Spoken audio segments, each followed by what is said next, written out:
एक दफ़ा का जिक्र है, एक बच्चा जिसका नाम निकाश था, जिसका प्यार से निकी कहते थे। निकी के 4 बहन भाई और भी थे, लेकिन उन सब में निकी सबसे ज़्यादा नालायक और लापरवाह बच्चा था। वो हर वक्त खेलता रहता था। उसके वालिदैन उसकी वजह से बहुत परेशान रहते थे। वो स्कूल के नाम से भागता था।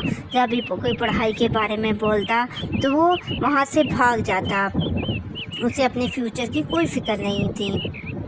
अगर कोई बात करता कि तुम फ्यूचर में क्या करोगे, बिना पढ़े कुछ नहीं होता, तो वो बोलता मैं यूट्यूबर या व्लॉगर बन जाऊंगा। मामा आप परेशान ना हो, मैं अपनी ज़िंदगी के साथ कुछ ना कुछ कर लूँगा।